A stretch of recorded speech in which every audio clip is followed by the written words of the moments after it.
One is tomorrow. Anybody have any homework questions related to that or questions about the test? Um, the topics go up through vectors. Yes.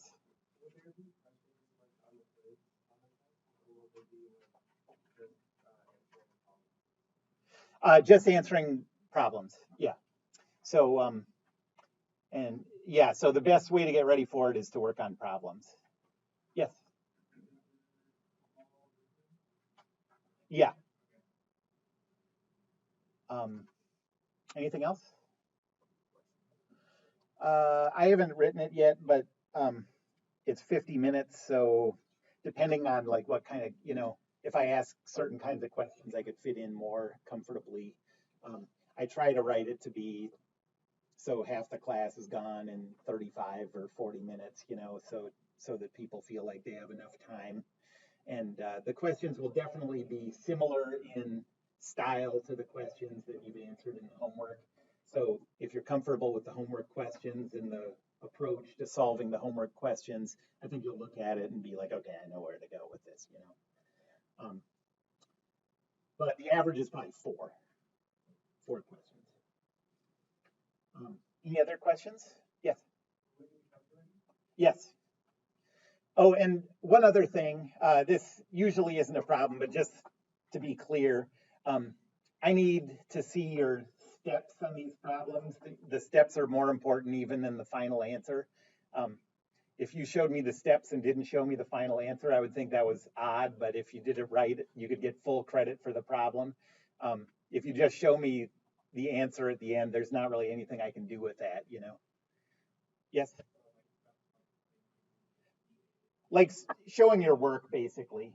But when I say steps, I think I sort of mean that in the sense that like, uh, yeah, don't show me like if you think of your work as a bunch of like chicken scratch here and there or whatever, then that's not what I'm looking for. I need to see a clear kind of set of steps towards how you got your answer.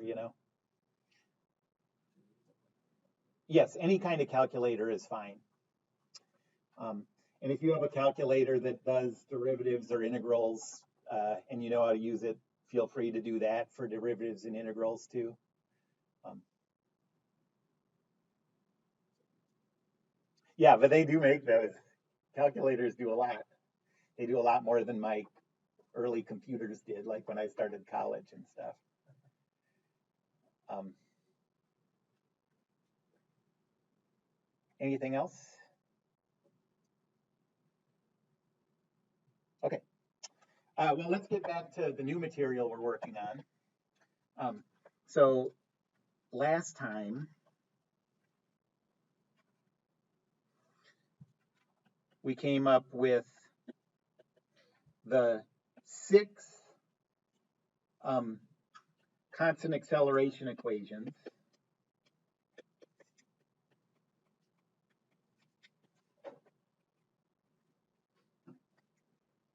in 2D.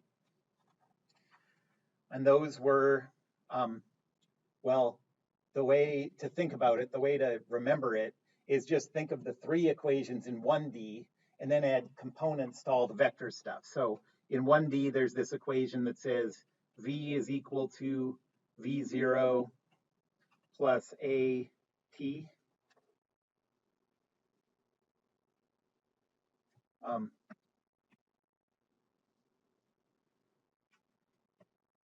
and so there's going to be 2 of these.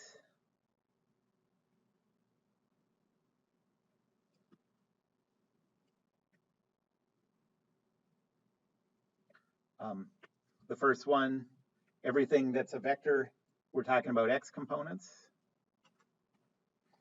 Remember, t is not a vector, so that doesn't have components. And then there's the y equation, the y version.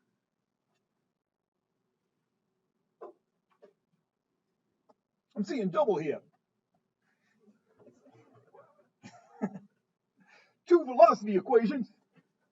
That was supposed to be, that was a reference to a random, unimportant moment in The Simpsons from 40 years ago. I'm sure you all got it. uh, Um, okay, the second one is P is equal to P0 plus V0t plus 1/2 a t squared.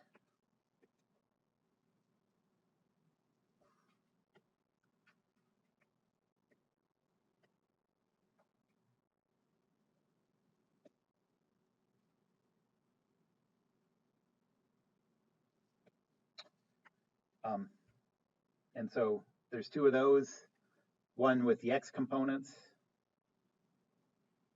and one with the y components.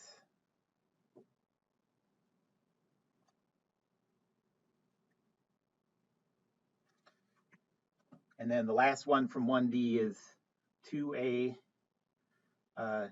times the quantity p minus p0 is equal to v squared minus v0 squared.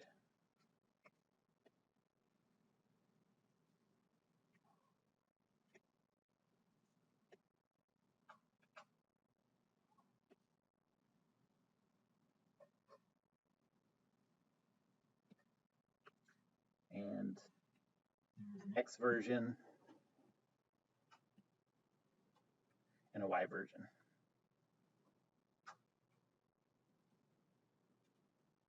Okay. So 6 equations.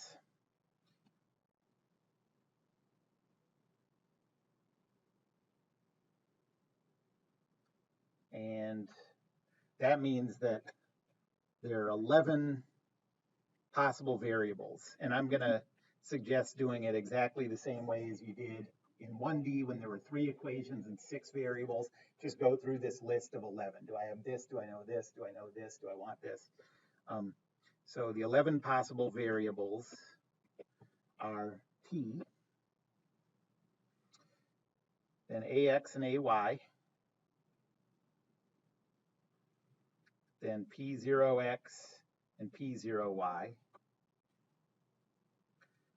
then px and py, then v0x and v0y, and then vx and vy. 1, 2, 3, 4, 5, 6, 7, 8, 9, yeah,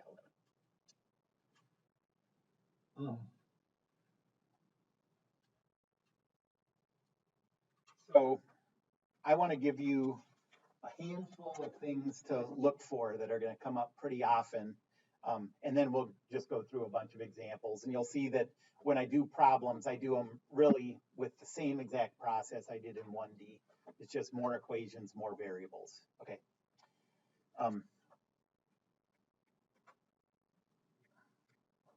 But here are 4, I think, things that you should keep in mind. So notice. Okay, the first one is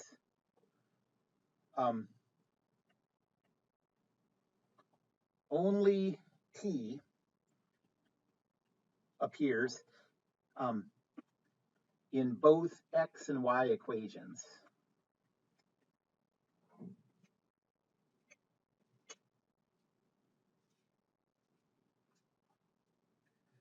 Well, it doesn't appear at all in those last two because time doesn't appear in that form. But like if you look at the velocity equations and the position equations, no x's are in the y equations, no y's are in the x equations. The only thing that you see in both is time.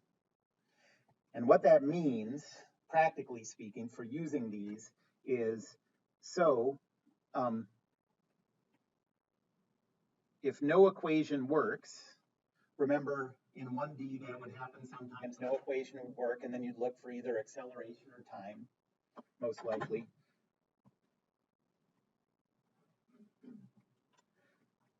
It's almost always going to be time that you want to solve for in order to then go back and try to solve for the variable that's asked for. Okay. And that's because, so the way it works is like, say you're trying to solve for the final y velocity, okay? But there's no equation that works to solve for the final y velocity.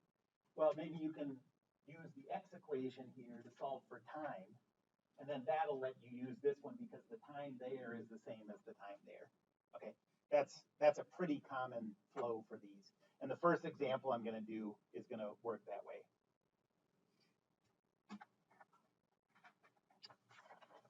And the last three are all related to velocities. The second one is that we're often going to have to get a velocity vector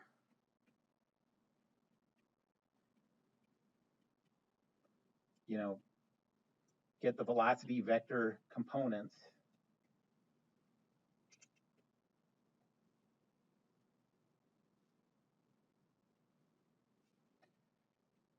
from a speed and an angle.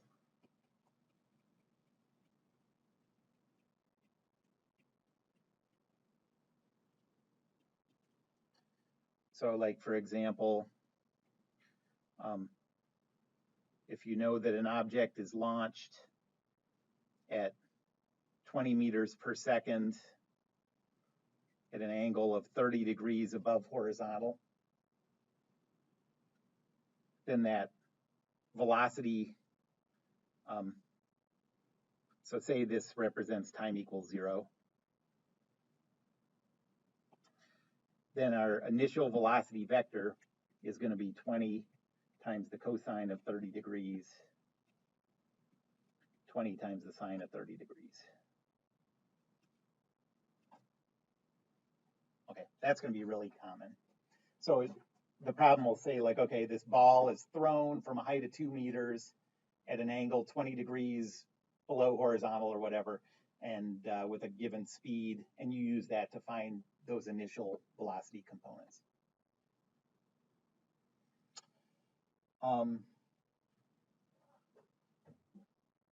The third thing is at the highest point in an object's flight,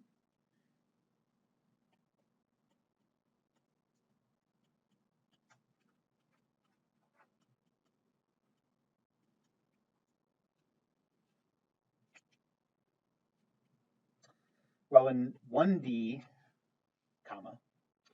in 1D, its highest point was defined by the velocity equal to 0, right? If you throw something up in the air, then right before it starts to come back, its velocity is equal to 0, okay?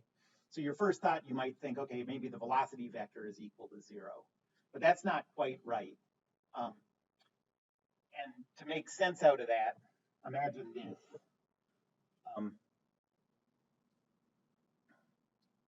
I'll fill this in, give yourself a line here below, but okay, so ask yourself if this seems like a good idea. Okay, so this is like Tory Hunter or someone.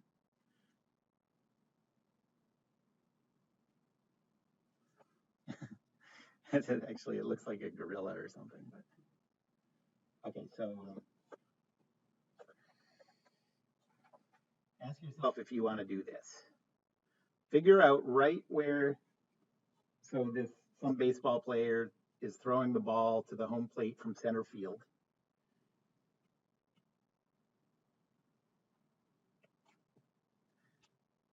And you figure out exactly where the ball is going to reach the highest point.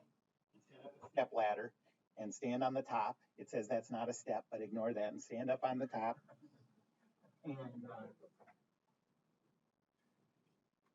since you're right where the ball is at its highest point, what you would expect is this ball to come up, slow down, and just nuzzle gently against the back of your head there. And then you can just take it and, free baseball, But obviously, that would be a terrible idea. This ball is still going really, really fast. And okay, so don't do this.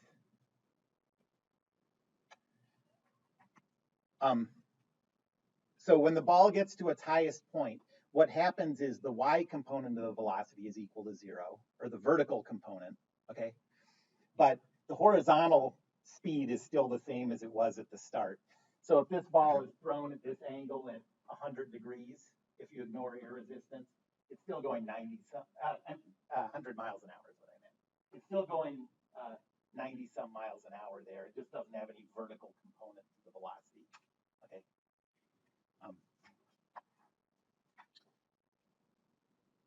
So the vertical component of the velocity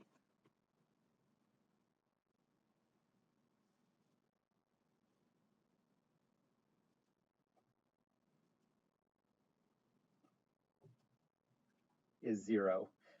Usually, I'm going to recommend that you choose your y-axis to point up. So this usually means Vy is equal to 0.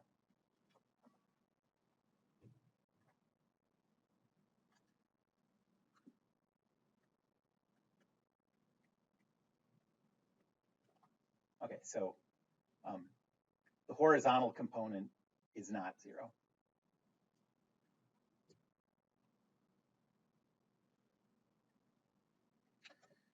Any questions about that?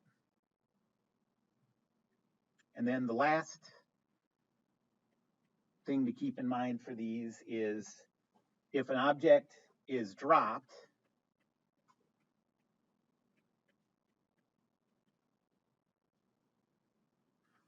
this works just the way it did in 1D.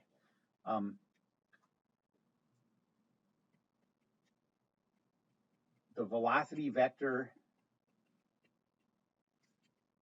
at the release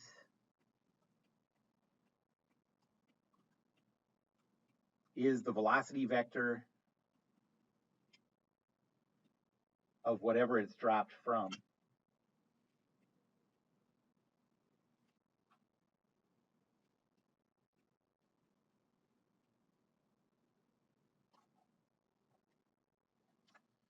So if you take a balloon, something with, it's very affected by air resistance if you drop it or whatever, but you take it in your car and you drive 55 miles an hour in your car and you hold it out the window, there's enough air resistance that it would be hard to hold your arm out there while you're holding it. But if you hold it out there, the instant you let go of it, that balloon is moving 55 miles an hour horizontally. A fraction of a second later, it's going way slower than that. But at the instant you let it go, the velocity is the velocity of whatever it's dropped from. Okay.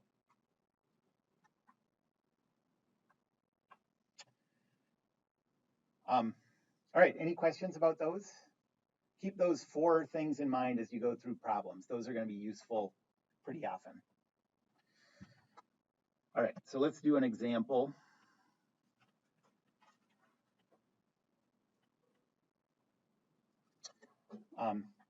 So let's say a shot putter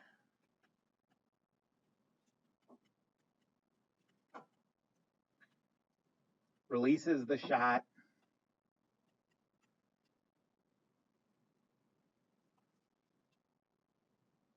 at an angle of 45 degrees above the horizontal.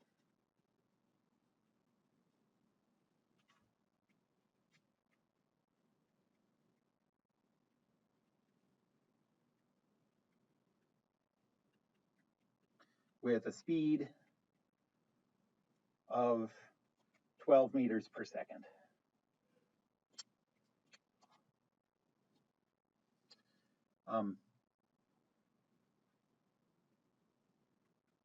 The height at release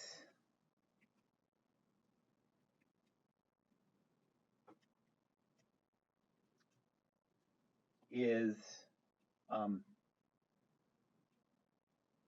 1.8 meters.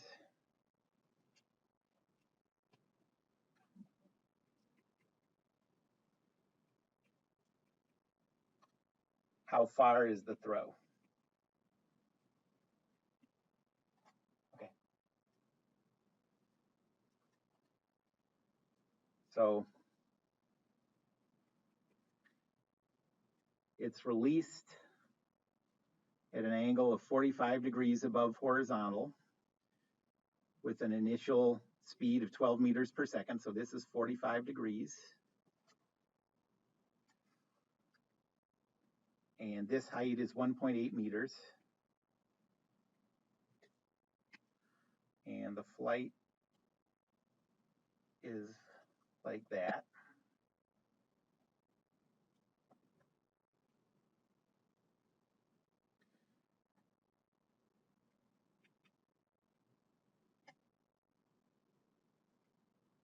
And we want to figure out this distance.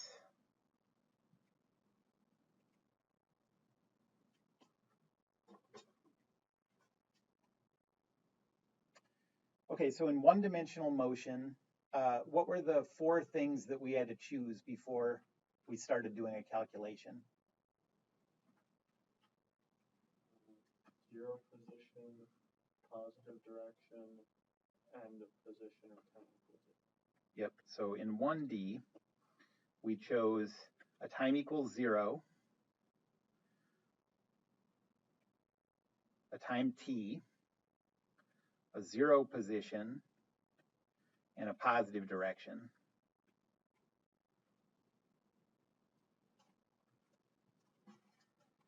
What's the 2-dimensional equivalent of choosing time equals 0? Trick question.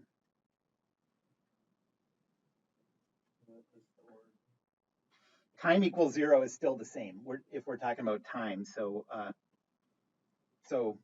the 2D equivalent of choosing time equals 0 is choosing a time equals 0 instant again. It's exactly the same thing. Same with t. So choosing a time t, those two are exactly the same. Now, this is the one that you were thinking of. What's the 2-dimensional equivalent of a 0 position?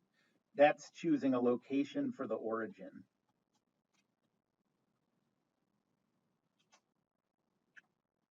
Okay, and what's the 2-dimensional equivalent of choosing the positive direction? That's choosing the orientation of the coordinate axes. So I'll call that a coordinate system orientation.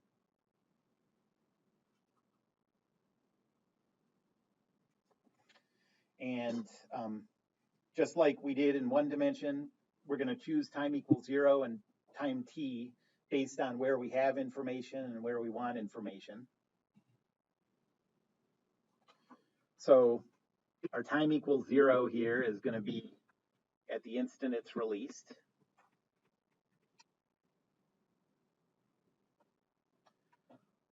Our time t is going to be when it hits the ground.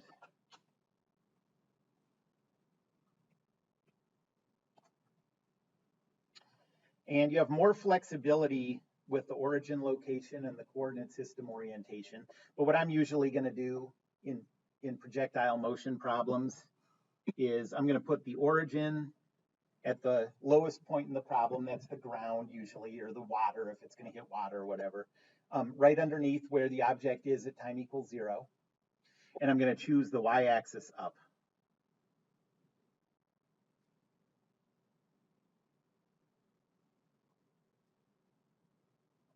Okay, so my x-axis is that way, my y-axis is that way.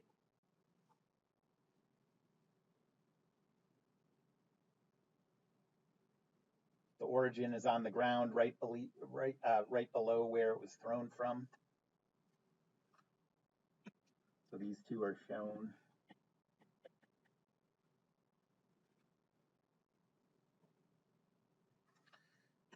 And now we can go through the list of variables, think about which ones we know. So I'm going to write the variables out like this. There's t. Acceleration is a vector. P0 is a vector. That's the position at time 0. P is a vector. V0 is a vector. And V is a vector. Okay, and we'll see what we know about these.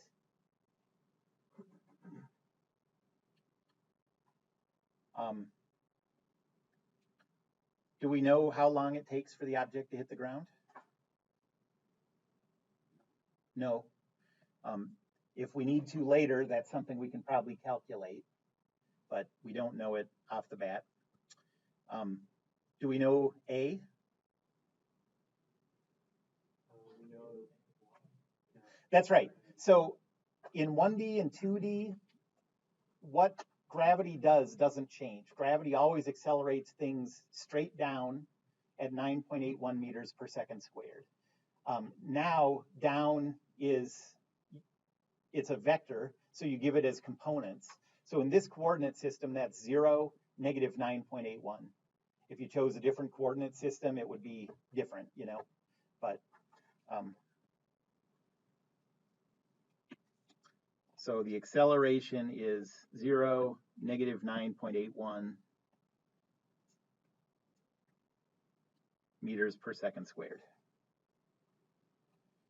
Now P0, that's the coordinates of the shot when time is equal to 0.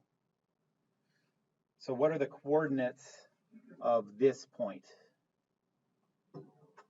0, positive 1.8, yep.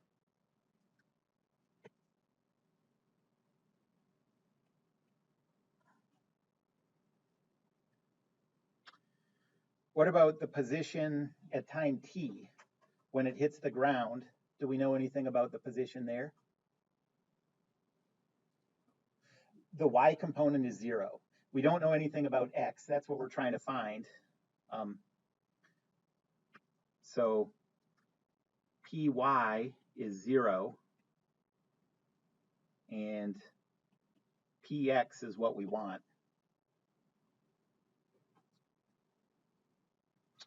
Do we know anything about the velocity at time equals 0?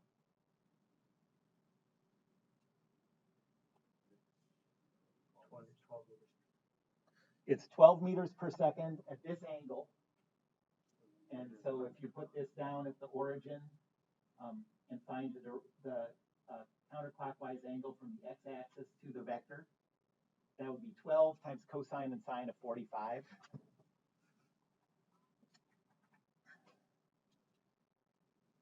So 12 times cosine of 45, 12 times sine of 45.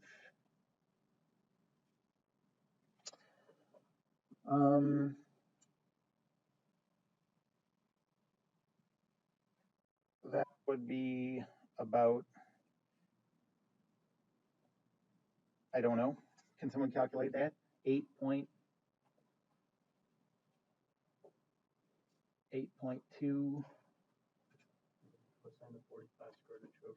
Yeah. Could someone calculate that decimal?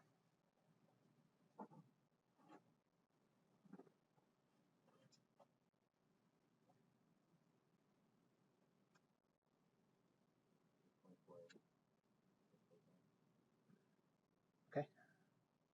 It's the same for sine.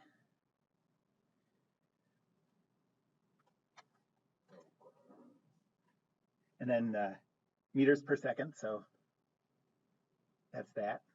And do we know anything about the velocity at time t?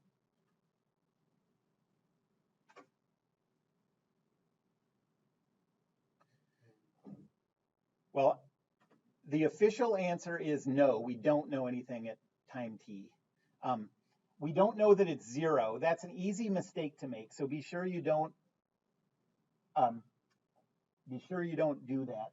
Remember that these equations only work for constant acceleration, and so they only work while this object is in its projectile motion.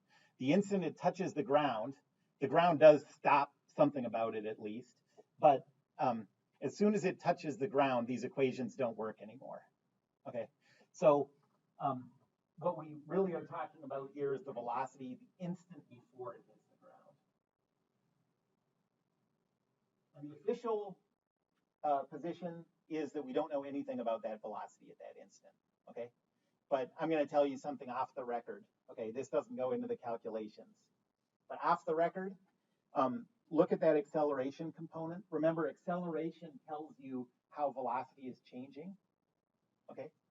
Well, that means that the y component of the velocity is changing over time, because this is non-zero. but the x component of the velocity isn't changing. Okay? So in any problem like this, where your y-axis is pointing up and your x-axis is horizontal, the x component is going to stay the same for any time. Okay? But the reason that I said that's off the record is because if you put that x component in here as known, it's going to look like equations are going to work that in the end are just going to, everything's going to cancel out. It won't give you anything helpful. So we'll always just assume that we don't know that. Okay? Because remember what acceleration is how quickly the velocity is changing. And so if you have zero acceleration, velocity isn't changing. And one of these components, acceleration isn't zero, but the x component is zero. So that means the x component of velocity is going to stay the same the whole time, which also sort of explains what I was saying about standing on that ladder and getting hit in the head with a baseball. So when that ball's thrown, it has a x component of 90 miles an hour and a y component of 10 miles per hour. When it hits you on top of the ladder, that component of 10 miles per hour is gone, but that 90 is still the same. Okay, so we're going to assume we don't know this for now.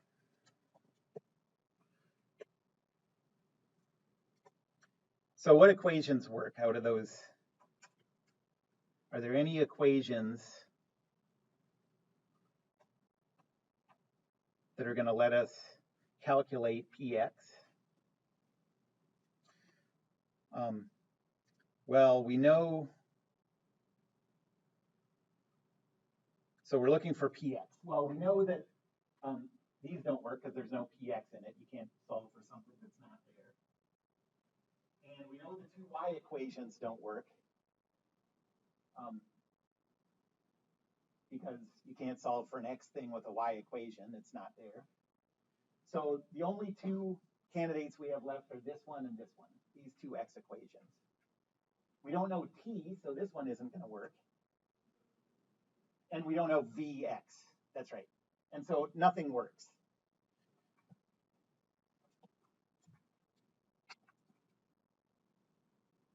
Oh.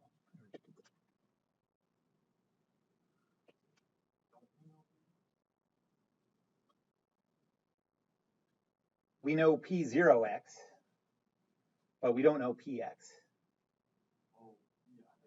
Oh, right. If it was asking for vx, then we could use our off-the-record knowledge and just write that down. Yeah. So none of them work. So what are we going to do now? Yeah. So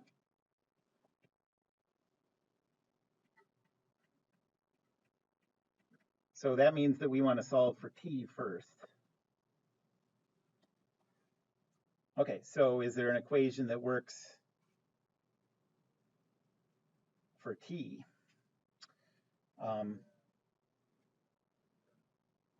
Yep, perfect. The third equation is going to work. You know these two don't work because there's no t in those. You don't know anything about v, so those two aren't going to work. You don't know px, so this one won't work, but the second one here will, the second position equation.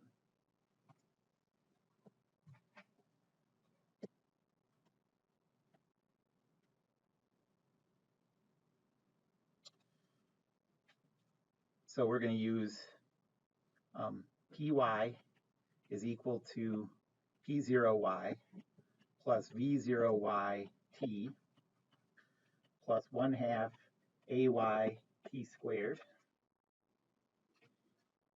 And we get that 0 is equal to 1.8 plus, what was that, 8.48? 8.48 t plus 1/2 times negative 9.81 is minus 4.905 t squared.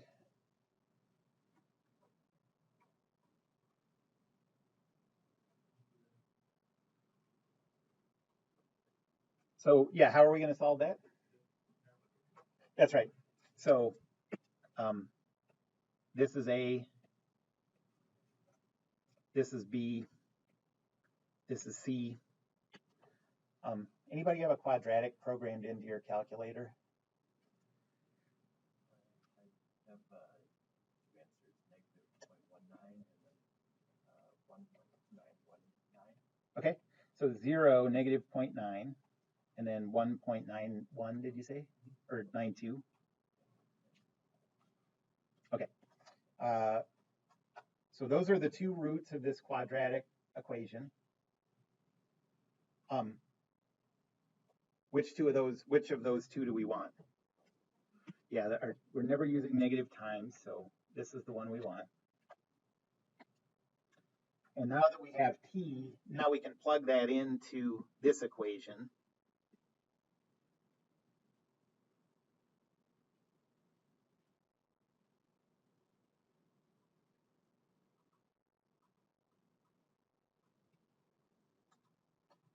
We're looking for px.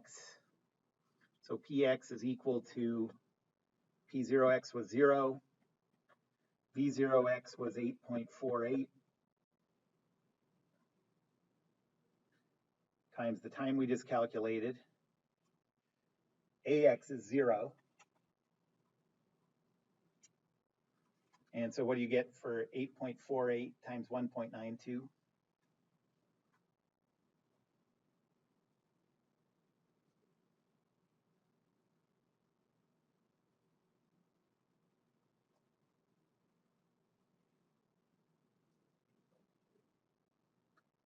So 16.28 meters, right around 40 feet somewhere.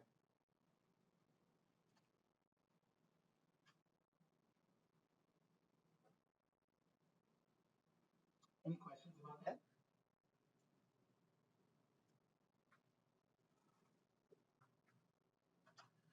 Okay. So one thing that I used here, but I want to be clear about it. Remember the first common misconception that we talked about? What was that?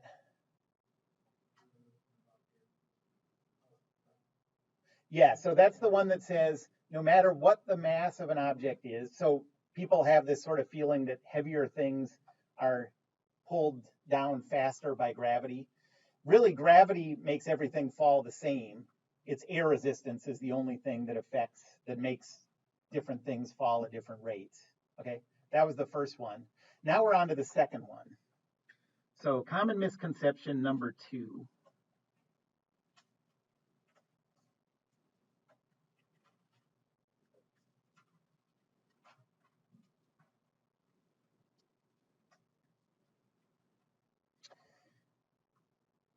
And, you know, it's often felt, believed, intuited that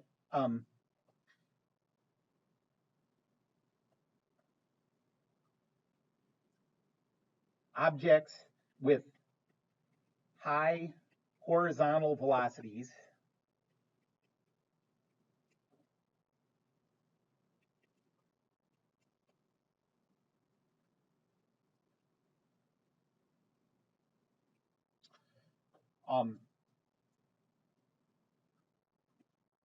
are not pulled down by gravity as hard. You know, pulled down as hard by gravity.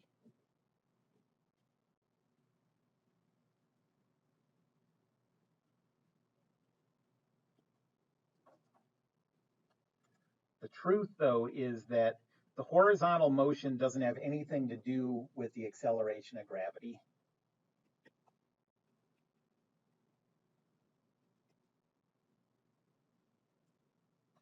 The horizontal motion doesn't affect gravity at all.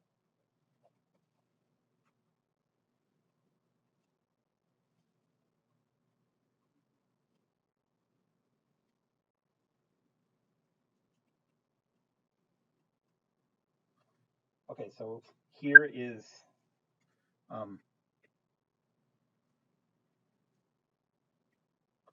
An example of the kind of thing that people predict wrong. Okay, so imagine that, well, you'd have to be out in a big open space for this to work, but imagine, so you have one person over here.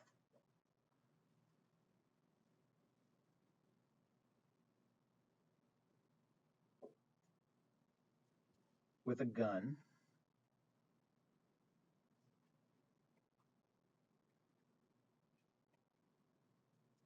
Who they need to work on their legs a little more.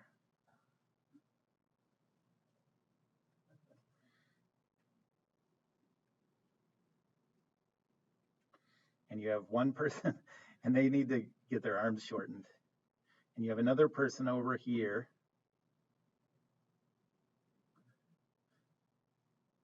And this person drops this bullet at the same instant that this person fires this bullet horizontally. Okay.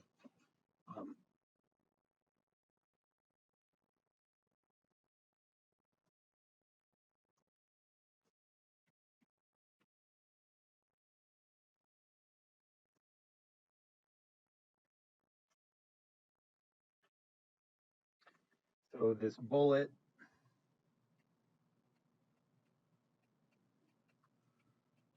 is fired horizontally.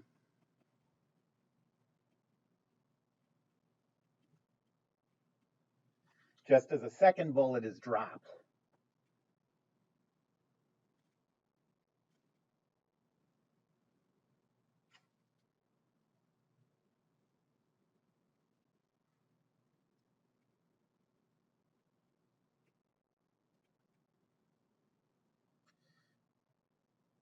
Which one will hit the ground first?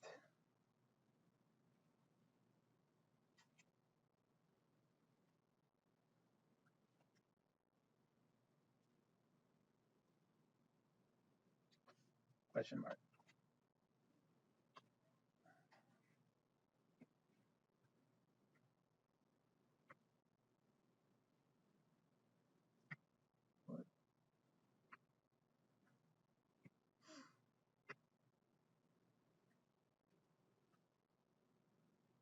Okay, so most people's intuition tells them that the bullet's going so fast horizontally that it's not going to fall as fast. And so the bullet basically just keeps going horizontally until it hits something while this bullet falls. And this would hit the ground first. And I think the biggest reason that people tend to have that intuition is because a bullet covers so much ground so fast that you don't tend to ever see it hit the, I mean, you wouldn't see it hit the ground. Normally you would see it hit a wall or something. And if you didn't have walls there, it would be out of your sight and you know, it would take forever to look for it. But the truth is that this follows a parabolic path. It's a pretty shallow parabola because it's covering so much horizontal distance. But if you gave yourself 500 yards or whatever, gave it enough room to hit the ground, what you would see is that 500 yards away, this bullet hits the ground at exactly the same instant that this one hits the ground. Yes? Yes, I have a video. Yeah. So we'll watch that at the start of next time. So you have one day to wrap your heads around this. Oh, well, actually, so we have a test tomorrow, so we'll show it on Thursday. Okay, any questions? Oh, so let me, they hit at the same time.